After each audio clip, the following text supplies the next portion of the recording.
Hi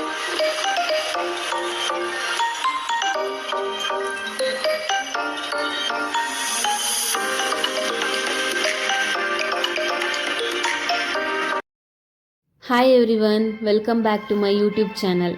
ಇವತ್ತಿನ recipe ಏನು ಅಂದರೆ ಶಾವಿಗೆ ಉಪ್ಪಿಟ್ಟು ಹೇಗೆ ಮಾಡೋದು ಅಂತ ತೋರಿಸ್ಕೊಡ್ತೀನಿ. ಶಾವಿಗೆ ಬಾತ್ ಅಂತನಾದರೂ ಕರಿಬೋದು. ಏನೇನು ಇಂಗ್ರೀಡಿಯೆಂಟ್ಸ್ ಬೇಕು ಅಂತ ನೋಡೋಣ ಬನ್ನಿ.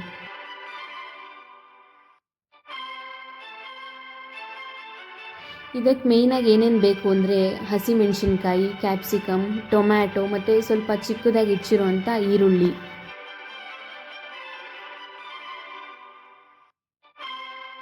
ತರಕಾರಿ ತೊಗೊಂಡಿದ್ದೀನಿ. ಬೀನ್ಸ್, ಕ್ಯಾರೆಟ್, ಆಲೂಗೆಡ್ಡೆ ಮತ್ತು ತೊಗರಿಕಾಳು ಮತ್ತು ಬೆಳ್ಳುಳ್ಳಿ, ಕರ್ಬೇವಿನ ಸೊಪ್ಪು, ಇದು ಲಾಸ್ಟಿಗೆ ಕಾಯಿ ತುರಿ ಮತ್ತು ಕೊತ್ತಂಬರಿ ಸೊಪ್ಪು. ನಿಮಗೆ ತರಕಾರಿ ಬೇಕು ಅಂದರೆ ಹಾಕೋಬೋದು, ಇಲ್ಲಾಂದರೆ ಆಪ್ಷನಲ್ ನಡೆಯುತ್ತೆ.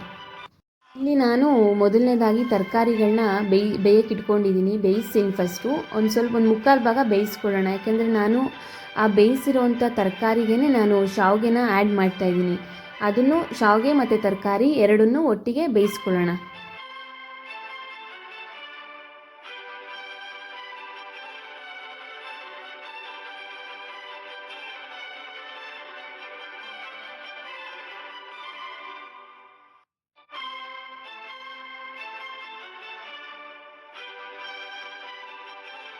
ಇಲ್ಲಿ ನೋಡಿ, ಇವಾಗ ತರಕಾರಿ ಜೊತೆಲಿ ಶಾವಿಗೆ ಕೂಡ ಬೆಂದಿದೆ. ಇದನ್ನು ನಾವೀಗ ಏನು ಮಾಡೋಣ ಅಂದರೆ ಈ ನೀರನ್ನೆಲ್ಲ ನಾವು ಬಸ್ಕೊಳ್ಳೋಣ, ಅಂದರೆ ನೀರನ್ನೆಲ್ಲ ತೆಕ್ಕೊಳ್ಳೋಣ.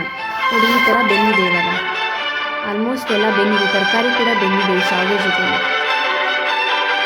ಈಗ ಒಗ್ಗರಣೆಗೆ ಏನೇನು ಬೇಕು ಅಂದರೆ ಫಸ್ಟ್ ಒಂದು ಬಾಣಲಿಗೆ ಎಣ್ಣೆ ಹಾಕೊಂಡ್ಮೇಲೆ ನಾನು ಕಡಲೆ ಬೀಜ ಯೂಸ್ ಮಾಡ್ತಿದ್ದೀನಿ. ನೀವು ಬೇಕಂದರೆ ಹಾಕೋಬೋದು, ಇಲ್ಲ ನಿಮಗೆ ಆಪ್ಷನ್ ನಿಮ್ಗೆ ಇಷ್ಟ ಆದರೆ ಹಾಕೊಳ್ಳಿ. ಈ ಕಡಲೆ ಬೀಜ ಹಾಕ್ತಾರೆ ನೋಡಿ, ಅದನ್ನು ಸ್ವಲ್ಪ ಫ್ರೈ ಮಾಡ್ತೀನಿ ಎಣ್ಣೆಲಿ. ಆಮೇಲೆ ಕಡಲೆಬೇಳೆ,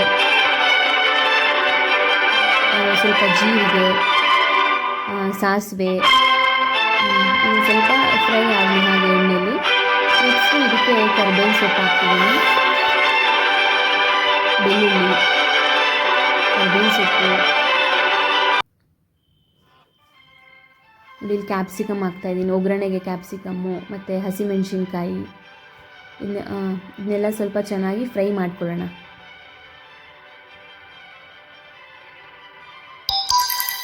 ಅದಾದಮೇಲೆ ಒಂದು ಸ್ವಲ್ಪ ಚಿಕ್ಕದಾಗಿ ಹೆಚ್ಚಿರುವಂಥ ಈರುಳ್ಳಿ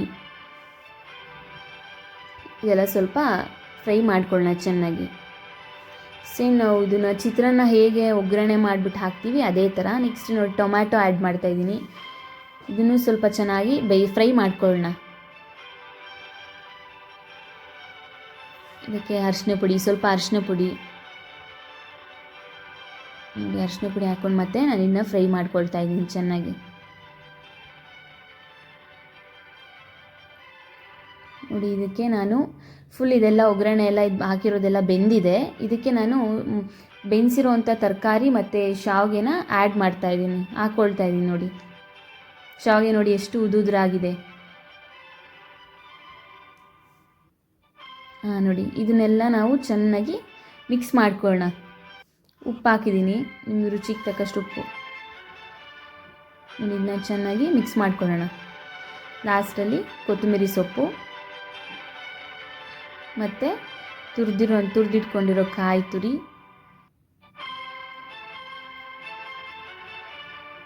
ಲಾಸ್ಟಲ್ಲಿ ನಾವು ಸ್ಟವ್ ಆಫ್ ಮಾಡಾದಮೇಲೆ ಲಾಸ್ಟಲ್ಲಿ ನಿಂಬೆಹಣ್ಣಿನ ರಸ ಹಾಕ್ಕೊಂಬಿಟ್ಟು ಚೆನ್ನಾಗಿ ಮಿಕ್ಸ್ ಮಾಡ್ಕೊಂಡು ತಿಂದರೆ ಶಾವಿಗೆ ಉಪ್ಪಿಟ್ಟು ರೆಡಿ.